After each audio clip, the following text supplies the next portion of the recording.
Halo, ya, nyun ngapunten. Ya, Pak, gimana, Pak? Maaf, Oh, tadi ada ini apa telepon dari apa rumah sakit. iya. Start video. Nje, nje. Ya, ini kita mulai dari Kurikulum dulu. Ini ada Pak kurikulum, Ujianto. nje. Oh, nje, nje, nje, Pak Ujianto, nje. Saya sudah kelihatan belum ya share-sharean saya? Sudah, Bu. Nje, nje, baik. Kurikulum itu ya ini saya pikir ini urgent dan nilainya tinggi, cukup tinggi ini. Kriteria 5 J, berarti saya buka di kriteria 5. Sedap. Aduh, kok masih mutar-mutar ini.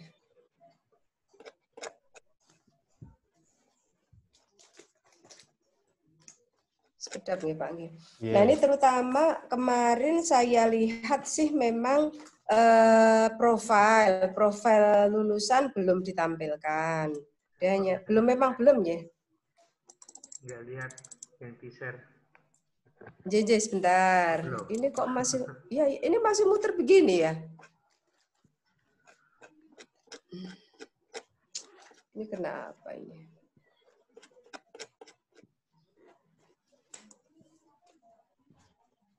Wah, lamanya masih mutar-mutar.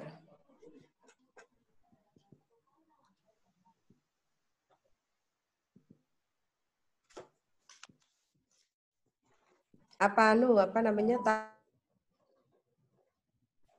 Ini enggak tahu, ini laptop saya kok tumben lemot banget. Oh.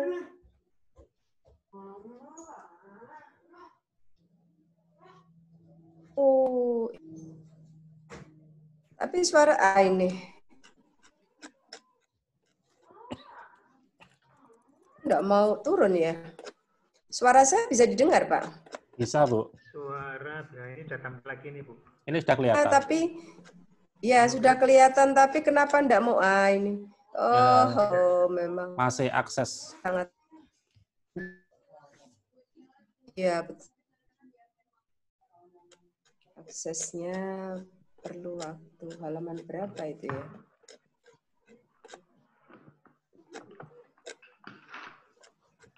Yang navigation pane-nya diaktifkan aja, Bu. Nah, kelihatan. Dari view. Dari view, terus sebentar. Okay. Mana ya dari view? View, terus habis itu apa, Pak? Navigation pane. Centang.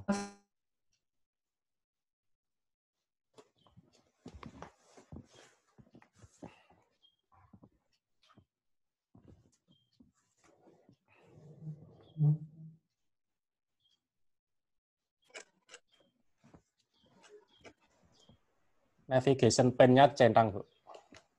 Sudah? Ya, itu kan nanti kelihatan di samping kiri ada kriteria 5.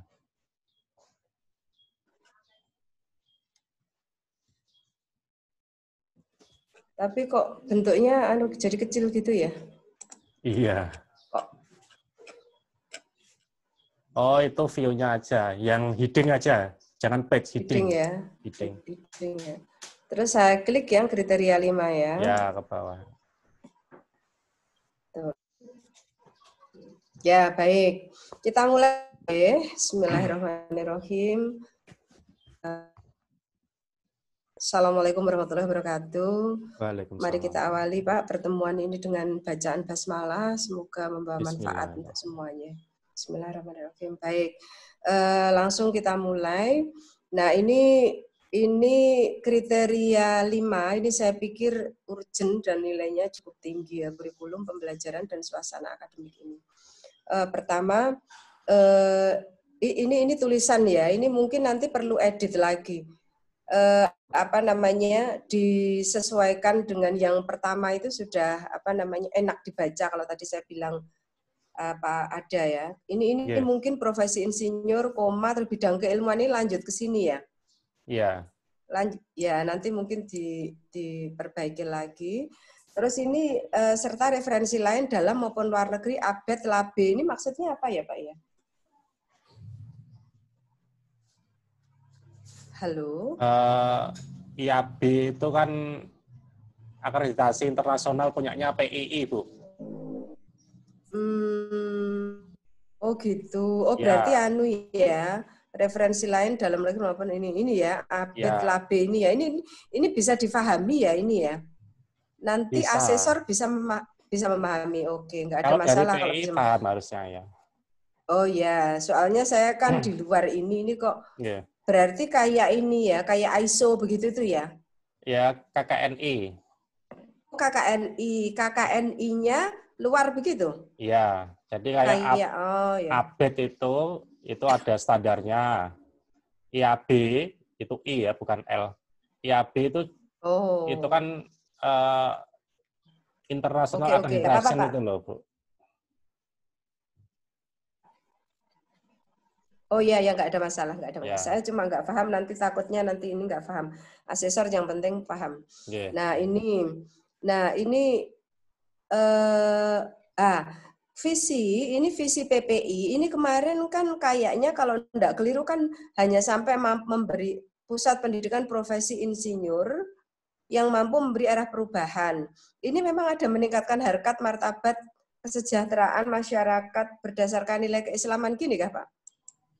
Coba nanti dicek yang di standar 1, kriteria 1, itu kayaknya tidak sampai ke sini. Ya, kalau saya baca harkat martabat kesejahteraan ini dia masuk divisinya.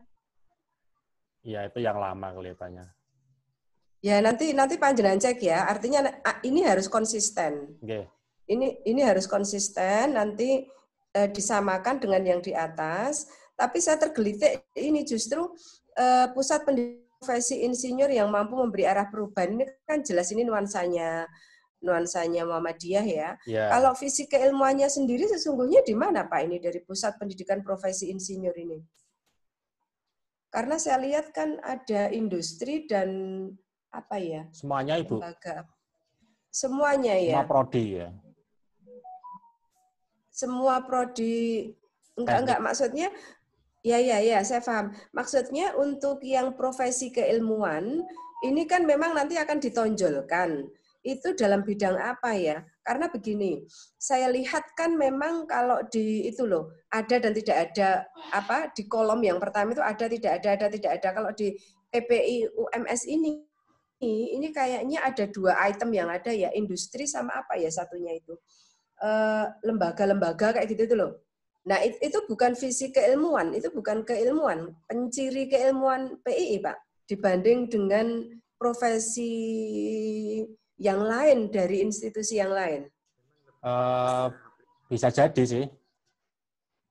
Lebih pada aplikasi, Bu. Jadi industrinya agak lebih dominan. Ya, itu makanya saya bilang itu. Pak Ujianto kok suaranya kecil ya? Iya, ini saya nggak tahu ini.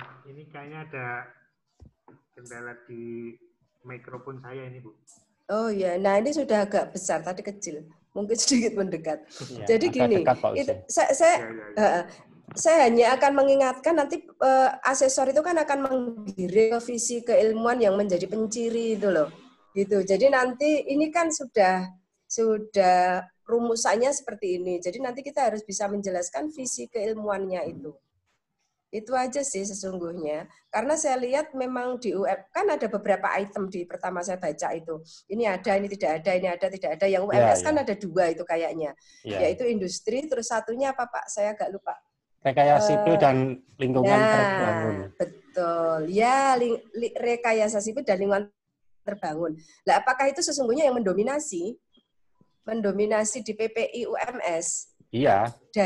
Dari program studi yang lain begitu maksudnya. Iya ya? Iya. Nah, itu nanti berarti yang sesungguhnya menjadi visi keilmuan kita itu. Fokus ke sana, Bu ya. Ya, cuma dalam rumusannya itu kan tidak disebutkan ya. Di sini hanya pusat pendidikan profesi insinyur begitu. Iya. Maksud saya nanti kalau misalnya apapun kita arahkan bahwa visi keilmuan kita pencirinya itu yaitu yang tidak dijumpai di institusi lain. Begitu sih. Itu saya hanya akan mengarahkan itu karena semuanya nanti kecuali standar dasar sebagai seorang insinyur, itu juga suatu institusi itu mesti mempunyai penciri gitu loh. Itu nanti yang akan dicari asesor. Begitu. Sebentar Bu Mi. Maksudnya tidak ada di universitas lain itu karena kan yang disiplin teknik 1-7 itu kan sudah disebutkan dalam borang. Nah, cuman yang masuk di insinyurnya UMS itu kan yang 2 itu. Rekayasa sipil dan lingkungan terbangun sama industri. Karena ini kita kaitkan dengan persyaratan mahasiswa itu yang sudah kita miliki dari prodi di teknik itu. Nah, masuknya ke situ. Nah, itu. Nah, untuk menyebutkan ciri khusus yang mungkin tidak terdapat di profesi insinyur yang lain, kalau kita berpatokan 2 itu ya nanti nggak bisa, karena mesti kemungkinan sama yang itu. Gitu. Kalau yang 5 yang tidak ada itu apa, Pak? Kenapa UMS menjadi tidak ada ya yang 5 itu? Kita nggak punya fakultas pertanian, Bu. Oh, begitu. Ya. Karena yang melatar belakang, ya monggo, saya kan tidak begitu paham. Cuma nanti panjenengan bisa mengarahkan terkait dengan keunggulan yang kita punya. Gitu, penciri keilmuan keinsinyuran itu tadi. Begitu. Karena memang profesi itu unik sih ya. Unik ya, termasuk unik antar profesi yang lain itu bisa berbeda. Gitu. Saya hanya akan monggo nanti panjenengan yang lebih tahu, tapi nanti tunjukkanlah penciri kita yang pasti kan jelas ya membawa arah perubahan ini kan nuansanya kita. Nanti profesi insinyur monggo nanti bagaimana apakah 2 itu nanti atau ada sesuatu begitu. Atau memang kita akan mencetak profesi insinyur secara umum dengan basic latar belakang yang sudah ada di fakultas teknik begitu. Begitu ya Pak? Monggo lanjut. Jadi nanti silahkan ditulis ini, tapi nanti pada saat bergaining itu nanti bisa panjenengan sampaikan itu. Ya ini nanti panjenengan ini ya dikonsistenkan dengan yang atas ya. Monggo saja karena ini kalau saya lihat sih masuk visi sih, tidak masuk dalam konten tidak masuk dalam yang tersirat dalam visi. Baik. Nah, terus di sini kalau kita lihat matrik penilaiannya ini kan capaian pembelajaran diturunkan dari profil lulusan. Sehingga memang saya sarankan profil lulusannya ini disampaikan sehingga di situ tahu bahwa ternyata CP yang ada di bawah ini nanti yang akan kita bahas itu berasal dari profil lulusan. Profil lulusan ada enggak, Pak? Profil lulusan punya ya, Pak? Ya. Ada, Bu. Nanti sebisa mungkin ini tambahkan profil lulusannya, ada berapa 5 atau berapa itu biasanya. Terus nanti pembahasannya nanti dikaitkan dengan ini TP-nya yang ke bawah tadi. Gitu nggih, Pak nggih? Nggih. Ini untuk melengkapi saja. Terus ini penentuan jumlah CP ini merujuk pada kualifikasi KKNI, nanti langsung dikasih aja kualifikasi KKNI level 7 begitu. Ya, sesuai dengan Dirjen nomor 1462. Cekep dan seterusnya. Ini karena tuntukan matrik penilaian seperti itu. Kita menekankan saja sih ini sifatnya. Gitu. Terus kalau di standar nilai, matrik penilaian itu kan ada juga mungkin berdasarkan standar pembelajaran internasional. Itu apabila ada, itu silahkan saya kira juga boleh kayak benchmarking dengan perguruan tinggi lain gitu. Karena saya lihat kan ini ada di Cina dan Malaysia ya, kita membangun kerjasama. Kira-kira ada enggak Pak kita ngambil dari benchmark dari standar pembelajaran internasional? Bisa saja sih, Bu. Ya, kalau ada itu lebih bagus. Tapi kalau nggak ada, minimal ya ini kualifikasi KKNI ini. Karena nanti kalau ada, kita benchmark dengan yang lain, itu nanti menjadi nilai tambah. Gitu. Kalau panjenengan baca di matrik matrik penilaian yang nilai 4 itu apabila CP itu diturunkan dari profil. Berarti kita akan harus melihat profilnya. Merujuk KKNI level 7 dan standar pembelajaran internasional lainnya. Nah, gitu itu nilainya 4. Gitu. Maksud saya kalau kita potensi ada kita ngomongin itu, saya kira akan bagus. Gitu kalau ya, di Pak, sini ya. kan disebutkan yang ABET sama IAB itu, ya, itu dianggap sebagai yang internasional. Itu boleh. Nanti panjenengan ini tambahkan aja.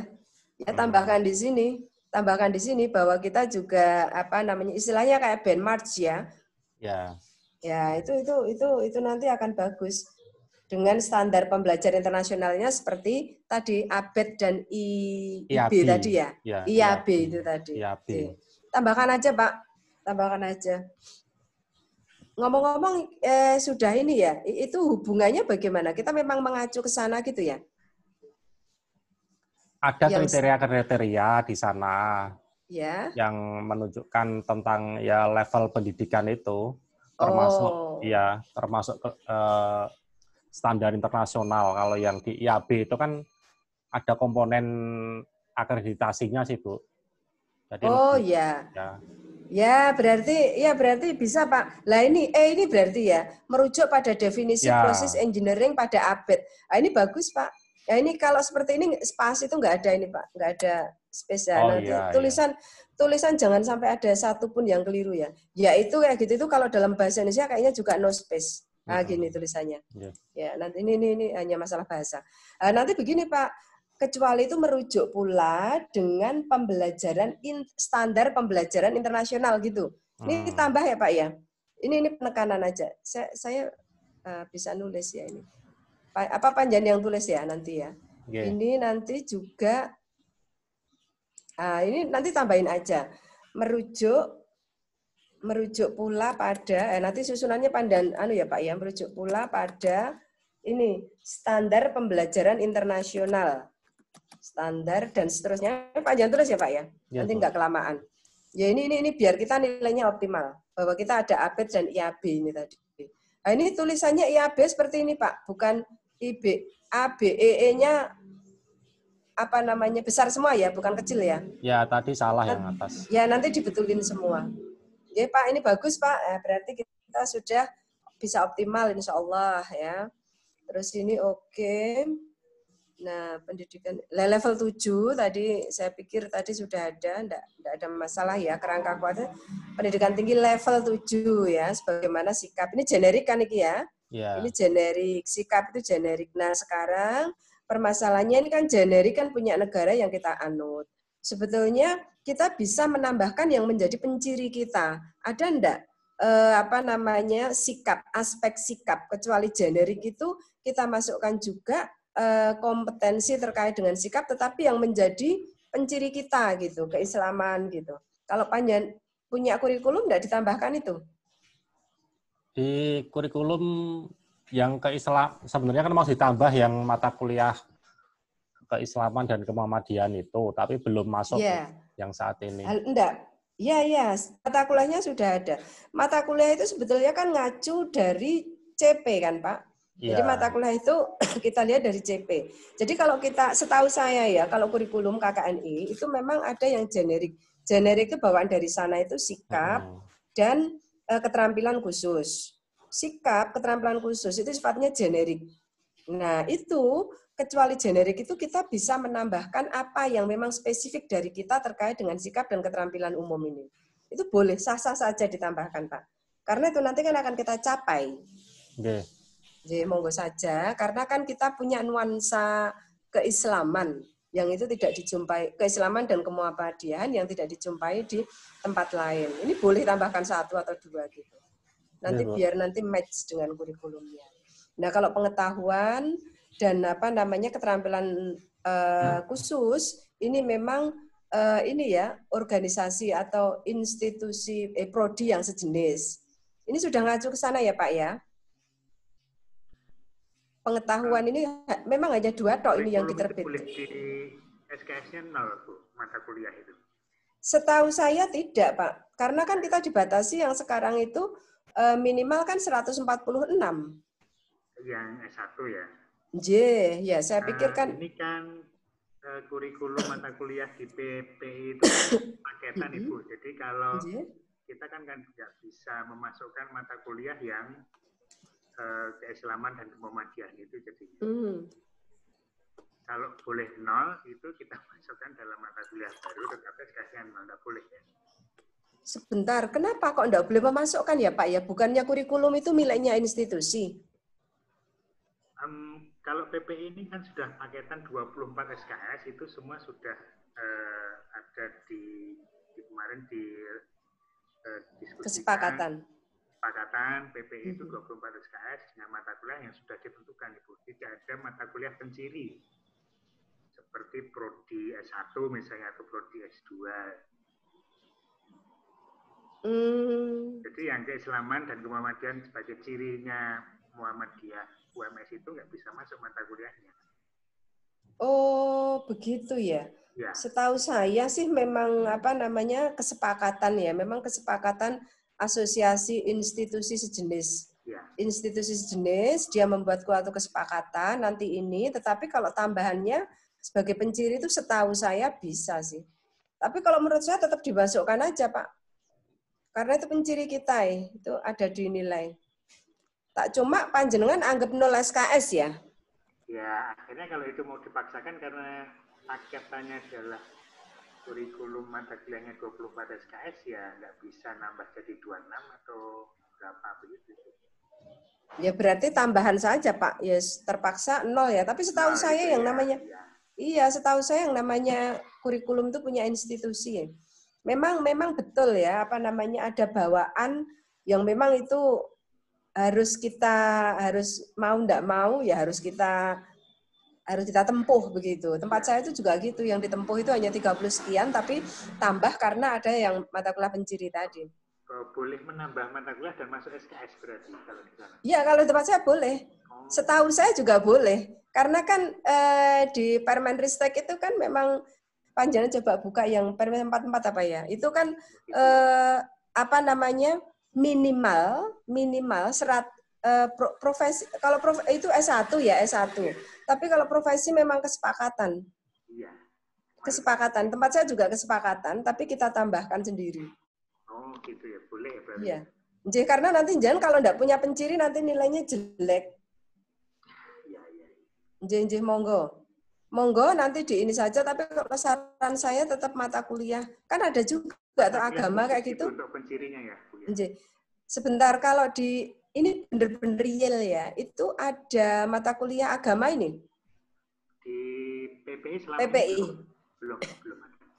Oh, selama ini belum ya? Berarti memang murni menyelenggarakan itu ya? Iya, menyelenggarakan yang sudah disepakati 20 SKS. Oke, nah terus sekarang kalau saya tanya, kalau misalnya arah perubahan kayak gini nih, nuansa al-Islam kemuhammadian itu dicapai dengan apa, Pak? Itu kita masukkan di mata kuliah kode etik keinsinyuran, Bu.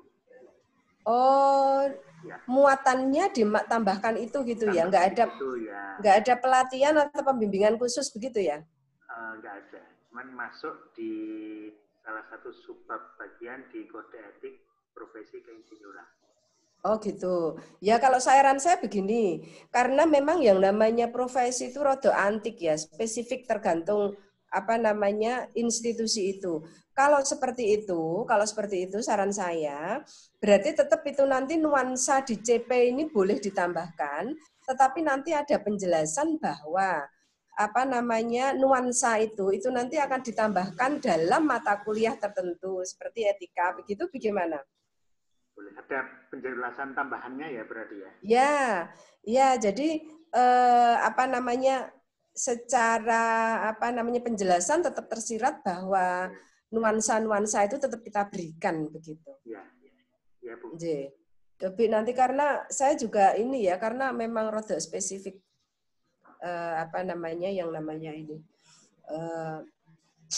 profesi. Jadi nanti monggo ini silahkan, tapi setahu saya kita sah-sah saja kalau mau menambah dari generik ini tadi. Apalagi nanti keterampilan khusus dan pengetahuan. Ini kalau kita punya penciri sangat-sangat terbuka kita menambahkan. Ngaten nggih. Iya. Nanti monggo itu nanti bergaining jenengan ya. Ini karena yang lebih mengetahui rumahnya panjenengan, saya hanya second opinion saja. Begitu. Jadi monggo nanti kalau kita punya pencirian biar kita bisa cerita, mungkin bisa kita masukkan ke sini. Pengetahuan dan keterampilan khusus ini kita yang bikin. Kita yang bikin itu artinya asosiasi yang bikin, bukan negaranya, bukan generik. Ini sudah sama ya Pak ya, kesepakatan ya.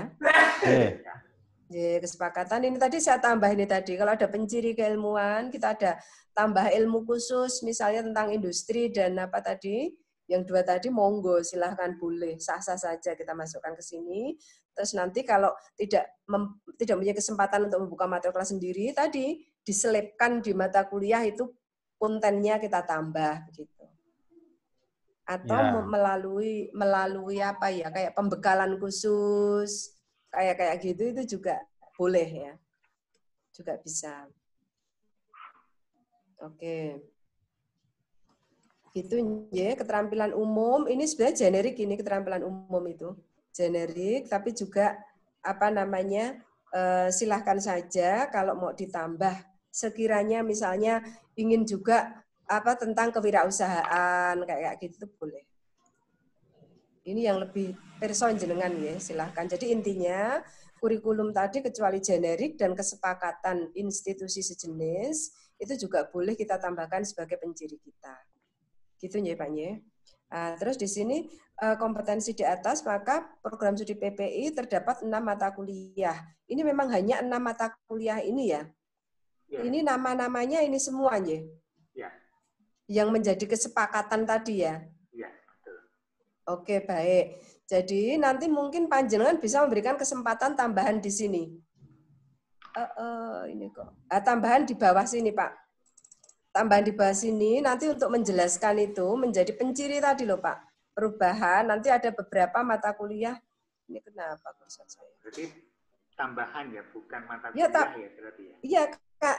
Tadi Bapak kan katanya tidak bisa menambahkan. Karena ini saya yang tidak terlalu tahu ini. Tapi setahu saya sebenarnya kalau kurikulum itu bisa ya. Cuma ini kan saya bilang memang spesifik ya, profesi masing-masing. Kalau Bapak ingin menambahkan, memberikan nuansa bahwa kita juga apa dengan pencapaian visi kita gitu. Nanti tambahkan aja di sini penciri ke apa? Penciri membawa arah perubahan, nuansa keislaman kayak gitu nanti kan di mata kuliah kode etik. Gitu gimana? Ya, nanti kita coba nyambungkan. Kalau begitu betul, Bapak yang sudah terlaksana, maksud saya begini, yang sudah terlaksana kita kan tidak nambah mata kuliah, nanti terkesan mengada-ada kan, gitu. Jadi mendingan nanti yang menjadi penciri ini tadi,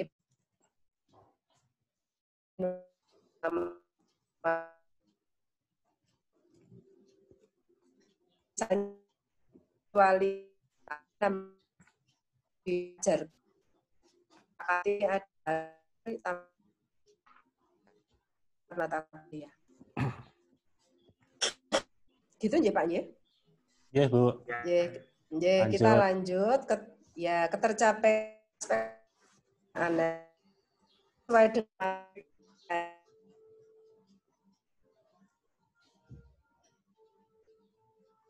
titik ini PL dikasih titik ini. Terus ini juga saya tambah bagaimana pencapaian perencanaan keinsinyuran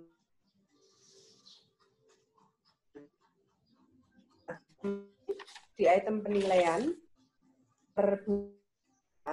itu kan dia pencapaian pembelajaran lulusan diukur pada aspek, nah ini pada aspek ketiga ini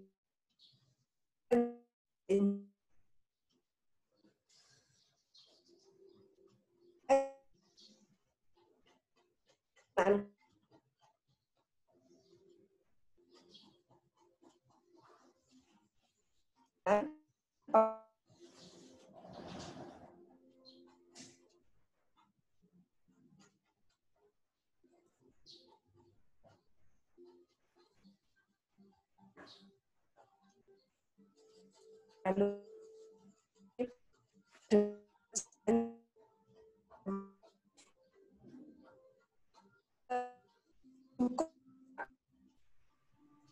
tidak kemampuan praktek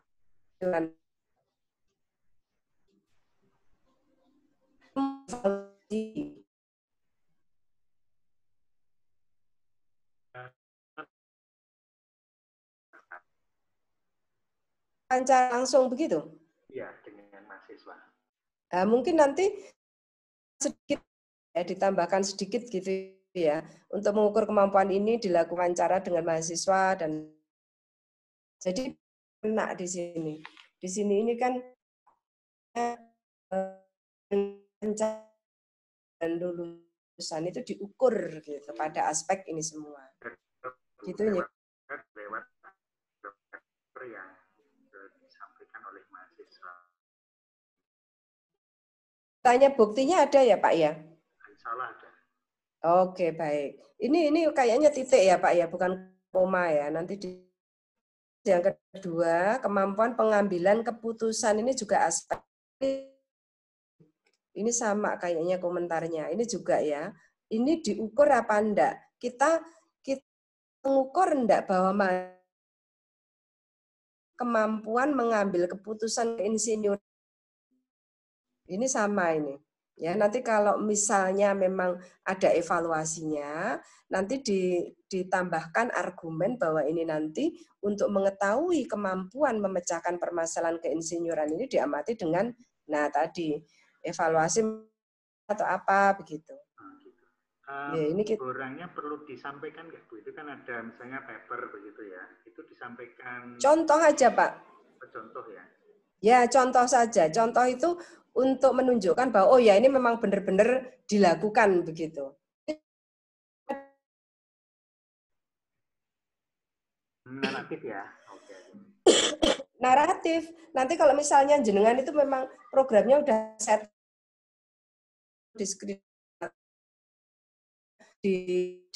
dipamerkan begini caranya bahwa mahasiswa itu telah mencapai terkait dengan ini tadi apa namanya kemampuan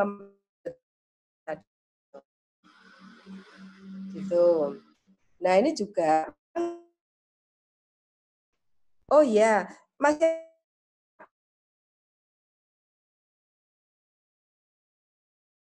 anak keputusan. Jadi kalau ini tadi sebentar di nah, terus yang ketiga satu berdasarkan aspek kemampuan pengambilan keputusan keinsinyuran. Jadi ada 3 aspek. Nanti panjenengan sesuaikan dengan ininya ya Pak ya. Apa namanya? Kemauannya nilai itu. Halo? Ya. Pak Ujianto, nanti panjenengan ya panjenengan disampaikan nggak Bu? Apanya? Kan kalau ini kita kan kan mata kuliah nih, capaian pembelajarannya kan ada nilai dari sekian sampai sekian itu disampaikan atau tidak? Oh, nggak perlu Pak, nggak perlu.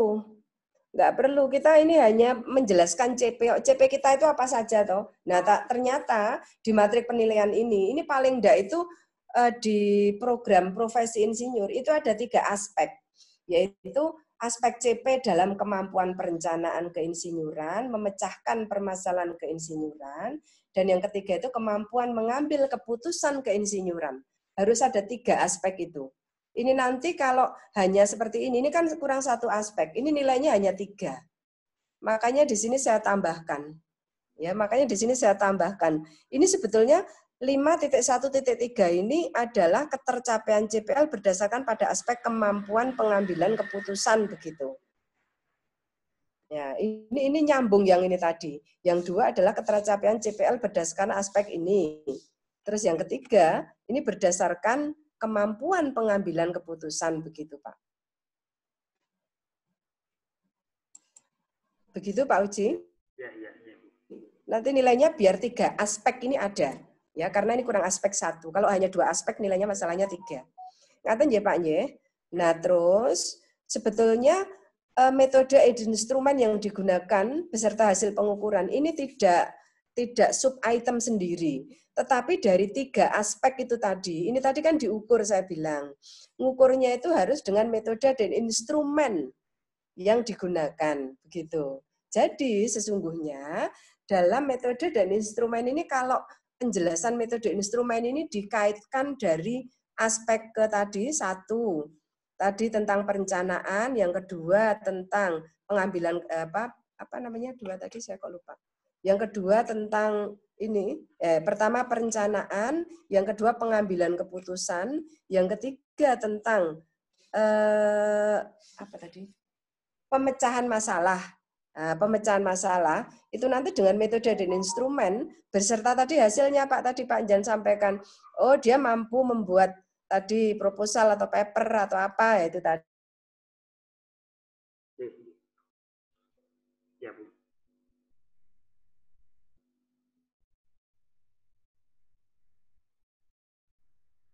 Putus.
Terputus.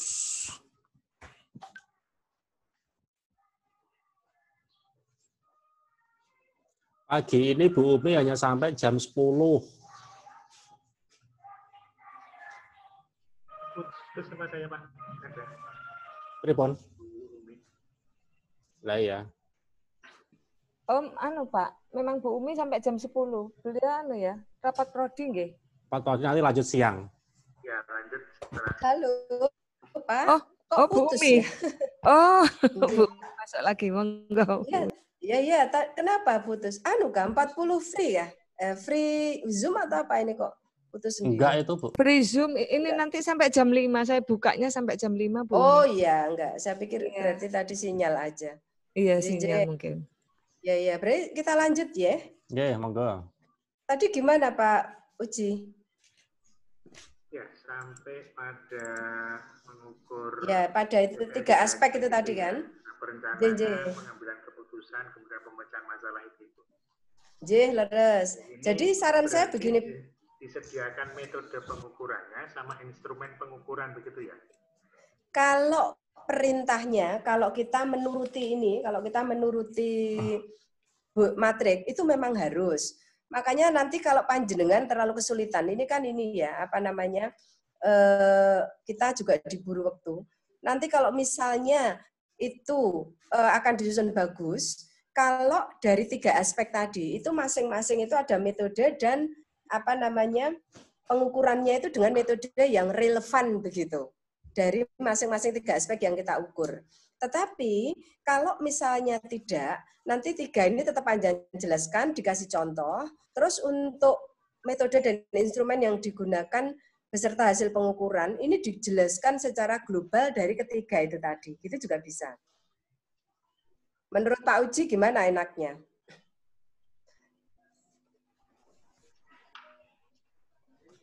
Tapi yang pasti Pak Uji, 3 aspek tadi jangan sampai ketinggalan Pak ya. Nanti kalau Bapak tulis 2 aja nilainya itu jadinya tidak optimal. Jadi 3 aspek betul.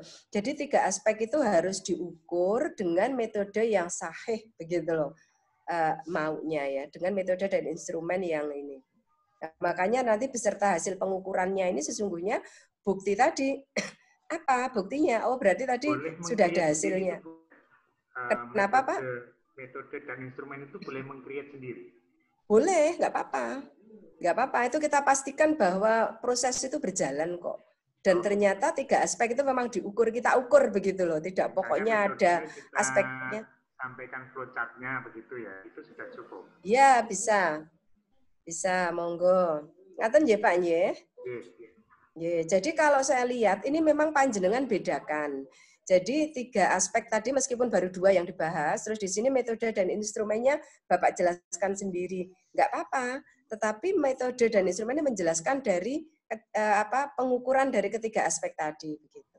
Ini kan ada ini hasilnya. Ngaten nggih Pak nggih? Kita lanjut nggih. Ini saya kok terus yang dipresentasikan Bu Umi ya. Oh. Yang di-share Bu tampilannya Explorer. Ini belum muncul. Belum muncul, ini masih folder. Oh. Yang di-share folder itu. Oh lah, tempat saya. Sebentar. Berarti mungkin saya ulangi lagi nih. Sebentar ya. Share ulang ya. Ya, di-share ulang. Share ulang. Sebentar.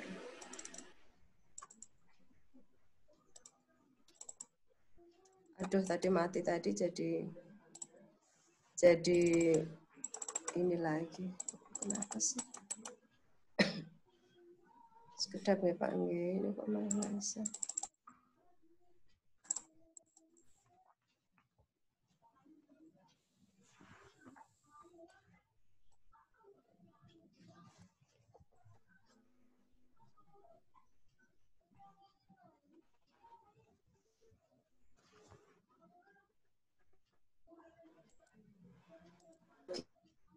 Untuk ini. Ya, sudah muncul Pak? Sampun ya? Ya, baik. Jadi, itu tadi ya Pak ya, monggo nanti, tapi yang pasti 3 aspek itu jangan lupa. Terus nanti jelaskan dengan metode dan instrumen yang sahih tadi. Terus sekarang kita lanjut. Proses pembelajaran mencakup, ini sudah oke. Nah, ini bahasanya itu adalah evaluasi dan pemutakhiran kurikulum. Jadi di sini nanti ini diinfokan kegiatan pemutakhiran kurikulum yang melibatkan kepentingan internal dan eksternal serta para pakar bidang ilmu. Di sini kok kayaknya belum ini ya, belum ada ya Pak ya. Nanti yang menjadi nilai, ini juga double kayaknya. Ini juga double. Lah ini belum ada Pak. Jadi melibatkan siapa? Kayak di ini. Nanti Pak coba di cara perumusan visi misi itu. Nah itu nanti di situ nanti ada ini. Ada siapa saja yang terlibat. Terus nanti mengundang pakarnya gitu. Panjenengan ini kan dulu ya. Kalau belum ada review atau pemutakhiran, bagaimana Bu caranya? Ini kan ini baru 2017. Ya. Oh, ini baru awal ya.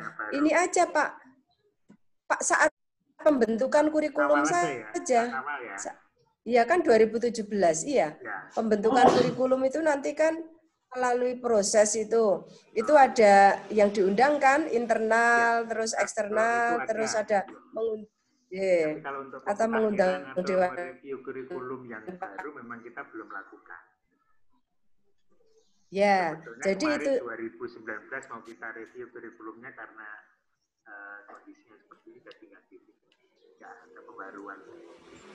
Ya, jadi perumusan kurikulum kemarin atau kalau sudah pernah ada pembahasan, ya mungkin update atau apa begitu, tidak perombakan besar pemutakhiran kurikulum itu di ini aja Pak disampaikan,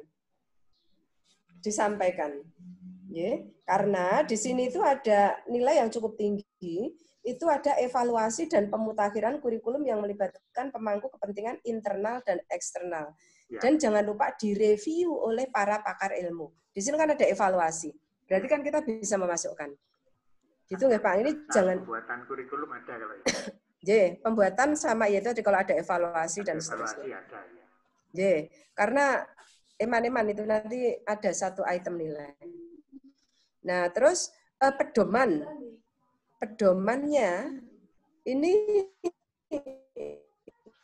pedoman pembelajaran itu punya enggak, Pak?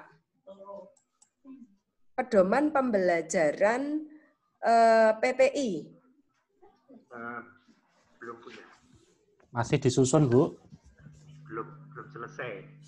Belum selesai. Ini nanti kan masih nunggu beberapa saat ya. Saran saya sih nanti diinformasikan ya. Jadi pedoman pembelajaran PPI itu di PPI mempunyai buku pedoman pembelajaran. Seperti itu bagaimana? Iya, iya. Nanti sambil disiapkan begitu maksudnya. Gitu ya, Pak ya. Nah, terus ini perencanaan pembelajaran. Ini biasanya nanti kan SOP ini menjadi suatu kebijakan-kebijakan dan pedoman. Nah, ini di bold, Pak. Ya, yang penting-penting seperti ini di bold. Standar operasional pembelajaran dan seterusnya. Nah, ini SOP nanti harus sejalan dengan pedoman yang kita punya. Pedoman yang kita punya. Makanya nanti ini harus match ya, harus match, konsisten. Jadi dalam pedoman itu berdasar dalam SOP itu berdasarkan pada pedoman yang kita punya. Gitu. Gitu, Pak. Terus ini juga penting lagi, ini kebijakan-kebijakan ya, pelaksanaan monitoring evaluasi, pelaksanaan pada manual mutu dan seterusnya ini juga di bold ya, Pak ya. Ini juga di bold, ini penting. Oke. Nah, ini juga tentang kehadiran, ini sudah oke, nggak ada masalah. SOP-nya perlu ada nah, nomornya. Terus, nah, di sini, kenapa, Pak? Itu kan ada SOP itu perlu ada nomor SOP-nya. Iya, betul, Pak. Biasanya ada nomornya. Tapi kalau SOP kan tetap kan, kalau SOP ada nomornya. Ini nama SOP-nya ada. Kasih nomornya. Kasih yang lengkap. Diberi nomor. Tapi kalau dalam LJM itu kayaknya juga PPK UMS 10 itu nanti dia sudah punya isinya sendiri. Ini ya. Jadi semua SOP yang dimiliki PPI itu juga harus ada nomornya ya. Kalau UMS kan sudah ada nomor. Nanti yang dibuat oleh PPI itu juga ada nomornya juga. Iya, betul. Nah, itu juga termasuk saya lihat di standar berapa ya itu kekurangan. Jadi kalau kita punya SOP yang punya kita sendiri, PPI punya, nah itu nanti disebutkan semua dalam penjaminan mutu kayaknya. Ya nanti kita bahas di penjaminan mutu. Jadi, kasih nomornya ya Pak ya, yang sesuai dengan ini proses pengendalian pembelajaran ini. Semuanya sesuai dengan butir item yang jadikan objek untuk pelaksanaan. Oke, terus, nah ini kan kalau di sini itu kan maunya ini dilakukan evaluasi. Monefnya ini juga diungkapkan, Pak. Jadi monefnya monitoring dan evaluasinya ini kan ada monitoring materi perkuliahan, kehadiran dosen, kehadiran mahasiswa. Ya, ini nanti sedikit di sini ada argumen terkait dengan monitoring dan evaluasinya. Terus setelah itu baru masuk ke evaluasi dan perbaikan. Gitu ya Pak ya.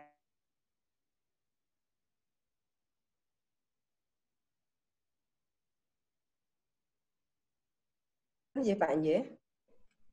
Ini sudah oke. Nah, halo Pak Uji. Sekarang kita masuk ke penilaian hasil belajar, Pak. Ini kan di sini diungkapkan aspek-aspek saja yang akan dinilai beserta bobot masing-masing aspek termasuk jenis ujian yang akan dilakukan.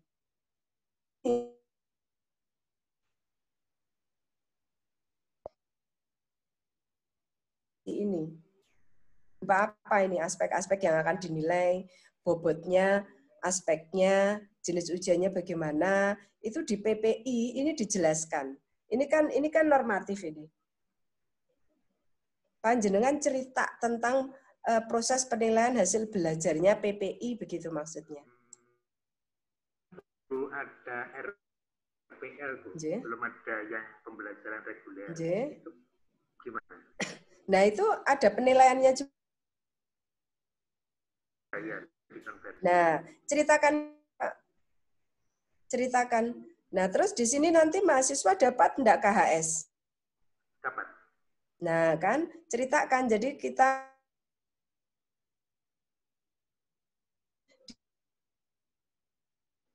tidak.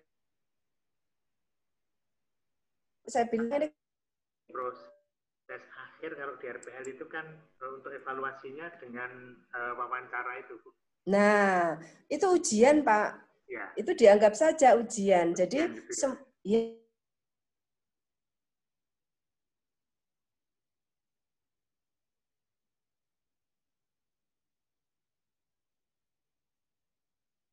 Bikin itu memang benar-benar apa enggak gitu kan, diuji melalui wawancara dan seterusnya. Nah, itu kalau misalnya dianggap sebagai penilaian gimana? Karena kan nanti dikonversikan kan ke dalam penilaian UMS toh, kalau saya lihat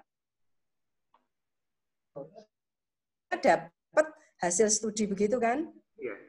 Nah, itu diceritakan, Pak.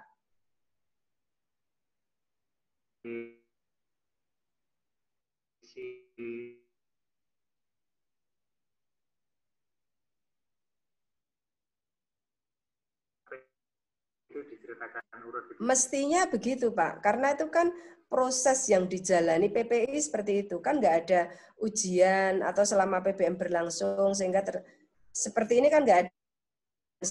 Nah, ini, dan nanti ujian itu. Nah, di sini kan ada transparansi sistem penilaian itu berdasarkan dari konversi yang menilai portofolio melalui wawancara, begitu kan? Kalau nggak keliru.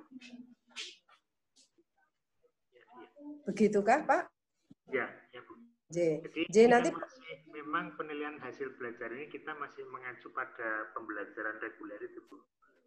Belum memasukkan yang sebetulnya yang kita sendiri mengelola RPL itu. Jadi boleh disampaikan langsung kita mengelola RPL, bagaimana prosesnya sampai keluar hasil belajar begitu, boleh ya, Bu ya? Lah, karena masalahnya ya, ini paragraf ini, 2 paragraf ini kan tidak dilakukan. Kita lakukan enggak, Pak? Ini masih enggak. Tidak kan? Ini kan punyanya reguler. Jadi kalau menurut saya ya, ini kan tidak kita lakukan ini. Jadi menurut saya kita tetap seperti reguler ini, cuma modelnya berbeda. Kita tetap ada KRS-an, kita ada ujian, kita ada penyetaraan itu tadi sebagai pembimbingan. Iya, kita terus ujinya dengan portofolio akhirnya menjadi KHS, kan seperti itu prosesnya. Kalau menurut saya kok seperti itu ya, artinya tidak menyulitkan. Saya takut kalau yang ditunggunya kan itu. Kita pengen itu mau menampilkan RPL tadi, maka tidak. Kecuali kalau ini memang ada. Jadi ya itu tadi solusinya mungkin kita konversikan. Jadi kita nanti jawab juga enak dan kita juga jujur gitu. Jadi ini monggo saja. Karena nanti mungkin panjenengan juga tahu ini ya, masing-masing asesor itu kan karakteristik sendiri begitu. Nanti kita juga harus belajar dari karakteristik asesor gitu. Gitu ya Pak Nge. Jadi intinya kalau menurut saya sih ini memang saya lihat ini plek reguler ya, agak tidak sesuai dengan apa yang dilakukan PPI, maka cuman kita takut beda dengan yang universitas gitu, tapi nggak apa-apa ya. Nah, ini kan Bapak mempunyai mandat. PPI ini kan mandat toh kayaknya. Betul. PPI kan mandat. Mandat itu eksklusif loh tuh. Mandat itu tidak semua diberikan mandat. Iya, jadi mandat itu termasuk kelebihan kita. Nah, nanti kita sesuaikan dengan berbagai macam apa yang kita punya, apa yang kita sesuaikan dengan sistemnya UMS, tetap ada apa namanya KRS, KHS dan seterusnya. Begitu, Pak. Jadi ini saya ya, nah semua kita dapat kepercayaan. Gitu ya Pak J. Jadi kalau pas jelas kita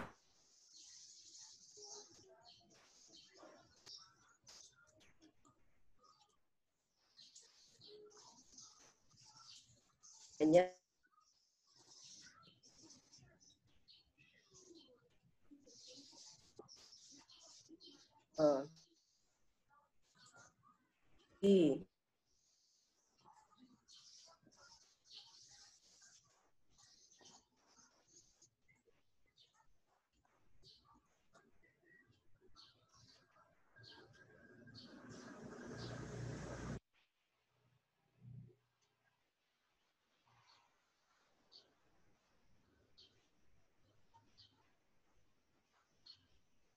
ya, bukan di web ada enggak? Belum lengkap ya. Belum lengkap, tapi ada enggak Pak? Belum.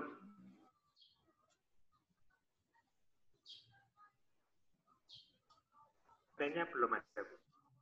Itu tapi bisa disampaikan loh itu. Ya, kalau misalnya disampaikan apa-apa, nanti kita apa namanya, itu kan sudah ada, nanti panjenengan tinggal ngasih ini. Upload ya. Iya. Jadi kecuali email, ini juga melalui web. Gitu ya. Ini juga dan ulas sedikit tentang pelaksanaan pedoman ini ya. Jadi dinaratifkan sedikit satu paragraf atau 2 paragraf begitu. Bahwa pedoman ini telah kita lakukan begitu. Gitu. Banyak ya, karena itu nanti membuat pusing apa biasanya terus hilang mood gitu. Jadi nanti intinya ini bahwa ini sudah kita realisasikan melalui email ke mahasiswa dan juga kita buka di web, dan pedoman ini memang kita lakukan sesuai dengan ini ya. Nanti kanan contoh ini lalu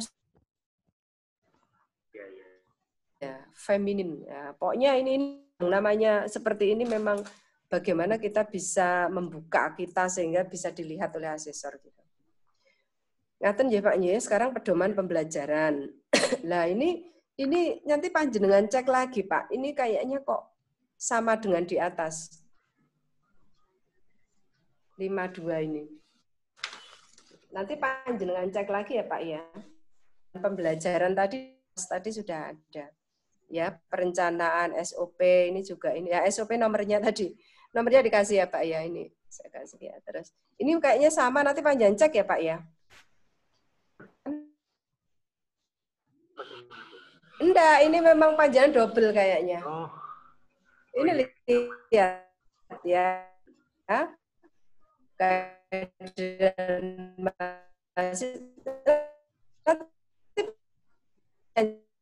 Cek lagi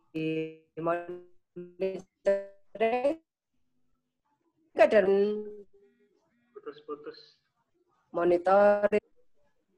Nah, kalau lebih jelasnya panjenengan buka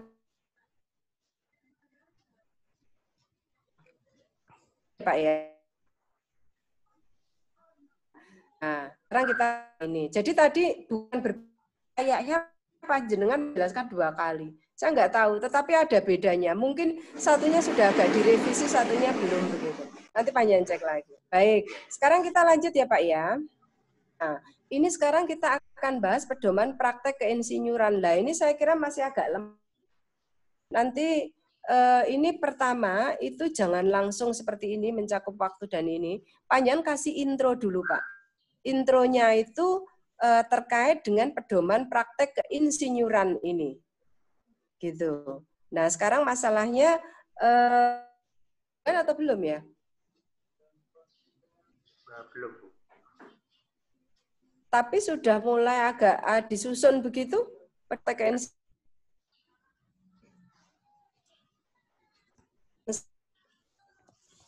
nanti kita akan mungkin ada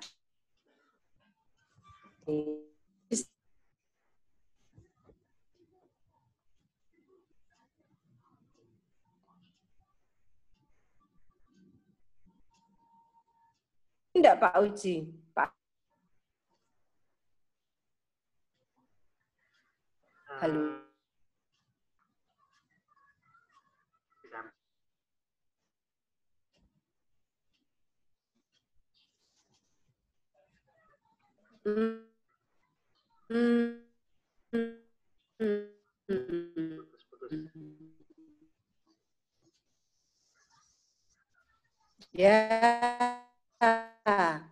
Ya, bisa Pak, monggo saja membreakdown kan realisasikan di web atau informasi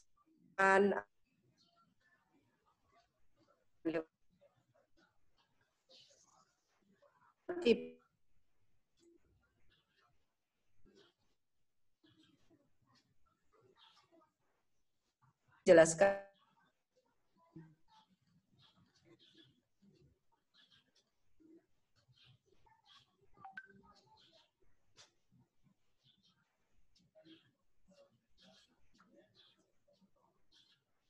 ini panjenengan Pak Uji.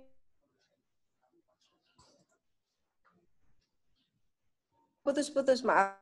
Ya. Sekarang masih putus-putus. Sekarang iya, sudah bagus. Berarti saya ulangi ya Pak ya. Ini di awal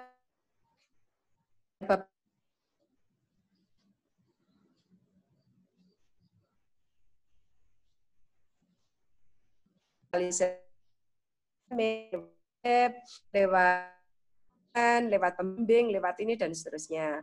Terus di sini juga dituntut ada waktunya bagaimana, aktivitasnya, outputnya bagaimana, objeknya bagaimana, metode penyelesaiannya bagaimana. Nah itu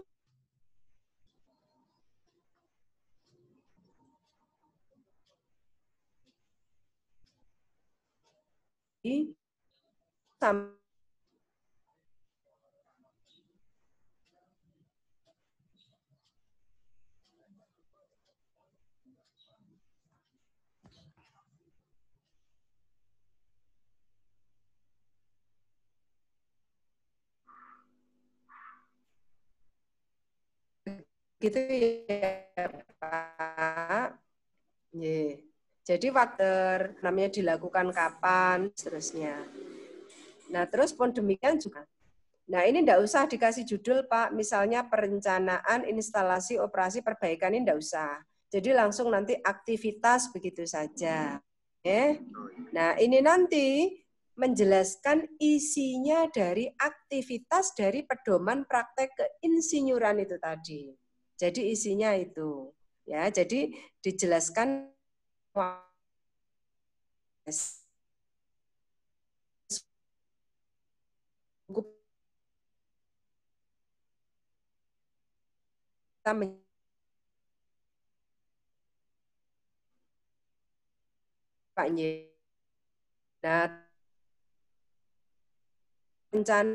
Nah, perencanaannya bagaimana?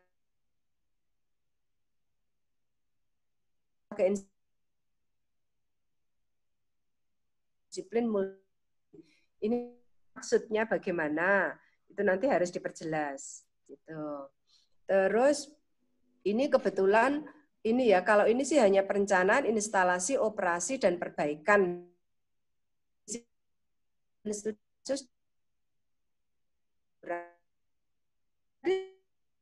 Tadi Pak ini sesungguhnya Pak.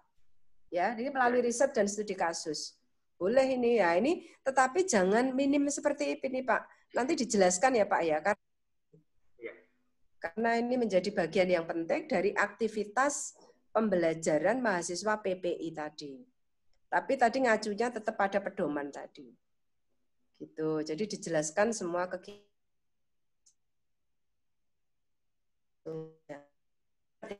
Ini juga dituntut outputnya. Ini tidak usah dijadikan judul, Pak.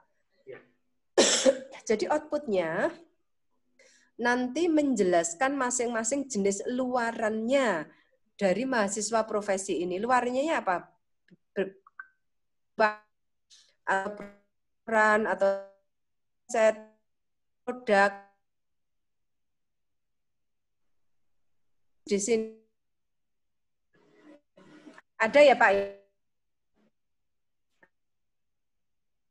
Jadi dalam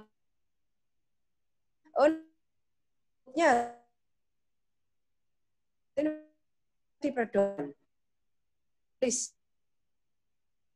saja, terus berikan contoh-contoh tugasnya ini. Ya ini kebetulan udah di foto ini ya tugasnya ini. Begitu. Begitu ya Pak ya? Ya kalau dalam portofolio gitu. Kalau dalam portofolio itu tetap ada tugas enggak Pak? Tidak ada, Nje. Ya, ini rodok sulit ya. Monggo nanti bagaimana luarannya itu apakah luar ditentukan ataukah nanti ada sesuatu yang menjadi output dari mahasiswa profesi ini sebelum dia lulus begitu. Gitu ya, Pak ya. Ini menjelaskan begitu. Jadi nanti biar konsisten juga kalau ada tabel, gambar dan semacam itu, nanti di sini output ya hasil tugas seperti dalam gambar 3 misalnya, seperti gambar 5.3 misalnya begitulah. Terus di sini tulisi gambar 5.3 gitu. Biar konsisten yang atas-atas. Gitu ya Pak ya. Termasuk ini ada gambar juga contoh luaran perencanaan proyek. Ya, ini kan berupa macam-macam tadi ya. Nah, ini bagus sekali. Ya, nanti silahkan Bapak kasih ya gambar berapa. Nah, terus ini juga nanti objek yang sesuai dengan cakupan keinsinyuran. Ini tidak usah dijadikan judul, Pak. Di antara industri, nah, tapi industri, konstruksi, proses, eksplorasi ini Bapak jelaskan di sini. Ya, objeknya itu berupa apa saja. Nah, itu Bapak jelaskan di sini. Sama tadi ya. Kalau tadi di 3 tadi adalah outputnya berupa apa saja dan contohnya. Nah, kalau di sini ini objeknya berupa apa saja. Nah, ini nanti dijelaskan di sini. Ini normatif semua saya lihat sih. Ya, Pak ya. Ya, kalau normatif itu enggak mentes nilainya. Nanti harusnya ada normatif sedikit, terus apa yang ada dalam pedoman itu, dan terakhir yang perlu lagi adalah contoh dari yang ada. Nah, kalau ini contoh ini kan benar-benar kita lakukan. Gitu. Terus kelima terakhir, metode penyelesaian. Ini jelaskan pelaksanaan sosialisasi ini tidak perlu Pak, ini tidak perlu ditulis. Nanti judulnya cukup ini, metode penyelesaian tool sesuai dengan cakupan bidang keinsinyuran. Nah tadi metode penyelesaian cakupan keinsinyuran yang dilakukan oleh mahasiswa ini apa saja metode penyelesaiannya tadi. Nah itu sesuai dengan pedoman. Kalau Bapak mau mencoba di apa namanya RPL tadi ya ini kira-kira metode penyelesaian toolnya dengan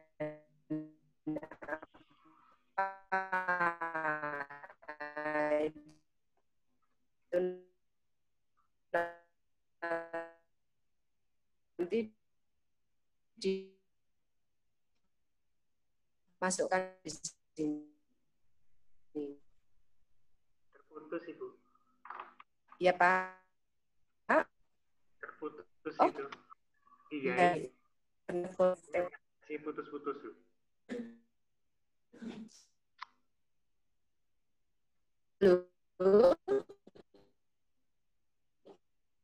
Masih belum bisa mendengarkan.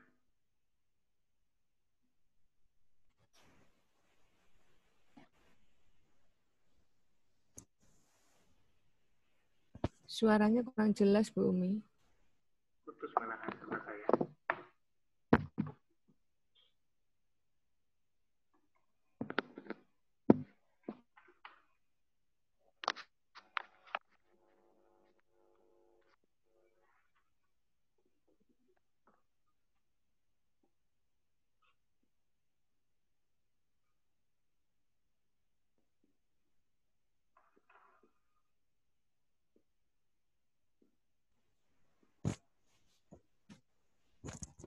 Loh, Bu Umi sudah ini ya? Bu Umi udah keluar ya? Jaringan ini. Terputus sayangnya terus. Oh iya, terputus ini. Kuncinya belum.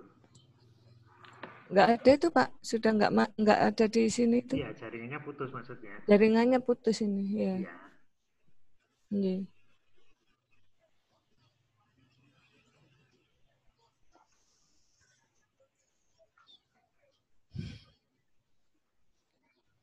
Semangat Pak Uci. Saya. Saya ndereke Bu Dani kok.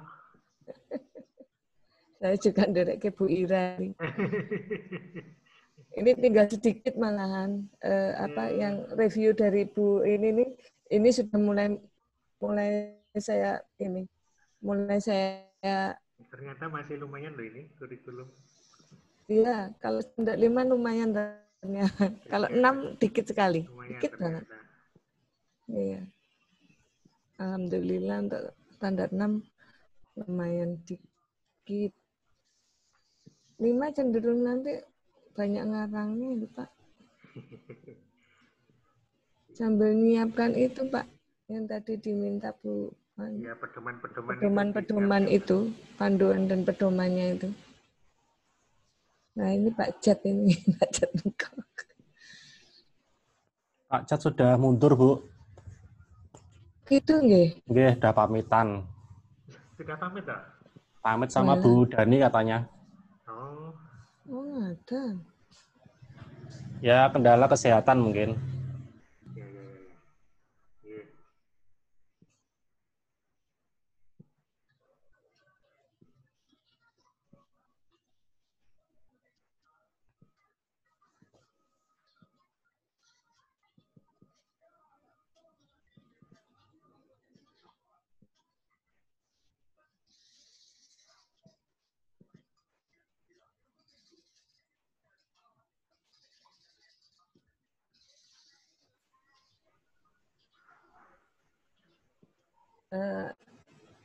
Recordingnya mungkin ditutup dulu Pak, nanti disambung lagi. Gitu Pak. ya. Ada.